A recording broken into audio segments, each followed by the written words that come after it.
استعفا ہے 3 اپریل 2022 کا استعفا ہے جو انہوں نے آپ کی پارٹی سے نالاں ہو کر آپ کی پارٹی میں جس کا نام تحریک انصاف ہے انہوں نے لکھا ہے کوئی انصاف نہیں ہے اس میں. وہ باعزت اور باوقار شخص ہیں. وہ اپنا استعفا جمع کرا چکے ہیں اور استعفے کے بعد آپ اگر رشوت کا الزام لگا رہے ہیں تو میں قرآن پر حلف دینے کو تیار ہوں کہ چودھری مسعود کو کوئی پیسے نہیں دیے گئے. اور فواد چودھری صاحب آپ اگر یہ قرآن پہ حلف دے دیں کہ ہم نے پیسے دیے ہیں چودھری مسعود کو تو میں اپنی بات سے پیچھے ہٹ کے میں ہمیشہ کے لیے سیاست چھوڑ دوں گا. دیتے ہیں حلف آ کے باتیں جتنی مرضی کرا لو اور عمل یہ ہے کہ اپنے ایم پی اے کی خبر نہیں ہے. یہ کیسی پارلیمانی پارٹی ہے؟ آپ کو علم نہیں تھا کہ آپ کا ایم پی اے اپریل میں استعفا دے گیا ہے؟ یہ دیکھیں نا. اب یہ میں ابھی میڈیا سے بھی شیئر کروں گا. تو بات یہ ہے آپ کو ووٹ چاہیے ہیں 188 جو آپ کے پاس موجود ہیں. اب اس میں سے یہ فرق ہوتا اگر شرک پوری صاحب نے اور فیصل نیازی صاحب نے استعفا نہ دیا ہوتا. انہوں نے بھی استعفا دیا, سب کے سامنے دیا ہے. آپ نے لیا استعفا. ہم نے تو نہیں کہا کہ آپ نے ان کو کروڑوں کی آفر کی ہے. تو بات یہ ہے نہ ہم کہیں گے. میرے لیے شرک پوری صاحب قابل احترام ہیں. آج بھی ان سے رابطہ ہے. واپس آئیں گے واپس لیں گے ان کو, بالکل لیں گے. کیوں نہیں لیں گے؟ ہماری پارلیمانی پارٹی کے ممبر ہیں. تو یہ اب ان دونوں کو نکال کے فرق 7 کا رہ گیا بھائی جان. اسی لیے آپ کا یہ جو رونا ہے یہ میری سمجھ میں آتا ہے کہ جو چیخو پکار ہے عطا تارڑ کو گرفتار کر لو, اس کو بند کر دو, یہ اس لیے ہے کیونکہ یہ ابھی ایک استعفا آیا ہے. ہو سکتا ہے اس کے بعد مزید بھی آ جائیں. اور 7 ووٹ ہیں آپ کے پاس اور آپ کی پارلیمانی پارٹی میں آج صرف 100 افراد موجود تھے. تو ٹھیک ہے چیخو پکار ضرور کریں, مگر ایک اور بات میں کرتا چلوں. مولانا الیاس چنیوٹی ہمارے چنیوٹ سے ایم پی اے ہیں.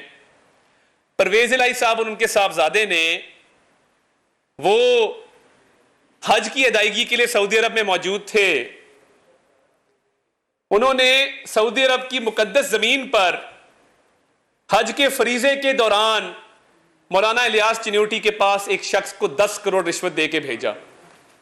اب ایک بندہ حج پہ ہے, آپ کو بڑا شوق ہے وزیر اعلیٰ بننے کا, آپ کا بیٹا بھی دیوانہ وار پھر رہا ہے, آج بھی پرائیویٹ جیٹ پہ اسلام آباد گیا ہوا تھا, اور اسلام آباد میں بھی جا کر جو ایم پی ایز ہیں کچھ اسلام آباد میں موجود ان کی منت ارلا کر رہا تھا. تو یہ آپ کو شوق ہے, بالکل ہے, ہونا بھی چاہیے وزیر اعلیٰ بننے کا.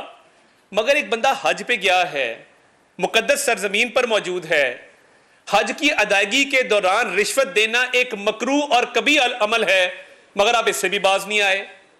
اصل میں چودھری پرویز الہی صاحب جو ہیں وہ بھی عمران خان کے کان میں آگے کہتے ہیں نا اسلامی ٹچ دیں, وہ بھی کوشش کرتے ہیں. اندر سے تو کھوکھلے ہیں, اندر سے تو سارا رشوت کا مال ہے. آج بھی ہماری اب یہ دیکھیں ایک سٹوری یہ آ گئی کہ ایک ایم پی اے الیاس چنیوٹی فریضہ حج ادا کر رہے ہیں, وہاں پہ ان کے پیچھے رشوت دے کے سعودی عرب بھیجا گیا. ہماری فیصل آباد سے ایک ایم پی اے ہیں, بزرگ خاتون ہیں, بیمار ہیں, ان کے گھر میں اپنے 2 عزیزوں کو بھیجا رشوت کے پیسے دے کر. اب ان کے جو داماد ہیں ہماری ایم پی کے کرنل زاہد, انہوں نے گالیاں دے کر ان لوگوں کو گھر سے نکالا. آپ اندازہ کریں کہ ایک تو کسی کے گھر میں چلے جانا بغیر اجازت کے, بغیر پوچھے, اور اس کے بعد رشوت آفر کرنا. بیگ اٹھائے ہوئے تھے انہوں نے, تو آج گالیاں دے کر ان کو نکالا ہے. تو چوہدری صاحب بس کر دیں. اب آپ کے بندے اگر استعفوں پہ آ گئے ہیں اور اب آپ کی حرام کا پیسہ کوئی لینے کو تیار نہیں ہے تو کتنا آگے جائیں گے؟ تو فواد چودھری صاحب بند تو پرویز الہی اور اس کے بیٹے کو کرنا چاہیے. آپ کو عطا تارڑ کھٹکتا ہے تو میں جیلم میں آ کے بیٹھوں گا انشاءاللہ, اور آپ کے گھر آ کے بیٹھوں گا چودھری فروخ الطاف صاحب کے پاس. اور مجھے روک سکتے ہیں تو روکیے گا, بڑے شوق سے روکیے گا. میں آپ کی طرح پارٹیاں تبدیل کرنے والا شخص نہیں ہوں. میں نے آنکھ اسی پارٹی میں کھولی اور انشاءاللہ آنکھ بند بھی اسی پارٹی کے اندر ہوگی. آپ کی طرح چھوٹے چھوٹے مفاد کے پیچھے لوگوں کی خوشامدیں فرشی سلام کرنے مجھے نہیں آتے. تو یہ جو معاملات پنجاب کے چل رہے ہیں، اب عدالت میں جا کے درخواستیں دے رہے ہیں، رو رہے ہیں کہ کنٹیمپٹ آف کورٹ ہو گئی. تو جو آپ کے لوگ پیسے لے کر پھر رہے ہیں وہ کنٹیمپٹ آف کورٹ نہیں ہے. جو آپ زبردستی استعفے لیتے ہیں وہ کنٹیمپٹ میں نہیں ہے. دیکھیں نا آپ، اب ایک استعفیٰ آپ کا آ گیا، اب 7 کی گنتی باقی ہے، میدان بھی ہے، گھوڑا بھی یہی ہے، آئیں دیکھتے ہیں. تو میں پر امید ہوں، پرعزم ہوں کہ یہ جو پارٹی ہے پنکی گوگی اور عمران لوٹ کے کھا گئے پاکستان، جو ایک جعلی بیانیہ بنایا گیا، غلامی قبول نہیں ہوگی، ایبسلوٹلی ناٹ. میں یہ پوچھنا چاہتا ہوں کہ ایبسلوٹلی ناٹ کس کو کہا، کس بات پہ کہا؟ آپ کو کیا ڈیمانڈ؟ آج تک کوئی یہ نہیں بتا سکا کہ ایبسلوٹلی ناٹ کس کو کہا تھا، کس بات پہ کہا تھا. بس نعرہ لگا دیا ایبسلوٹلی ناٹ. آپ کہتے امریکی سازش ہے، ایک کاغذ آپ دے سکے، ہر چیز آپ کی غلط ثابت ہوئی ہے. آپ پہ کیونکہ شیاطین اترتے ہیں، کل خواجہ سعد رفیق صاحب نے کہا، تو یہ فتنہ خان جو ہے، جب شیاطین اترتے ہیں تو یہ امریکی فنڈنگ، جو فورن فنڈنگ اس نے وہاں سے یہودیوں سے پیسے لیے ہیں، اس کا فیصلہ بھی آ جانا چاہیے فورن فنڈنگ کا.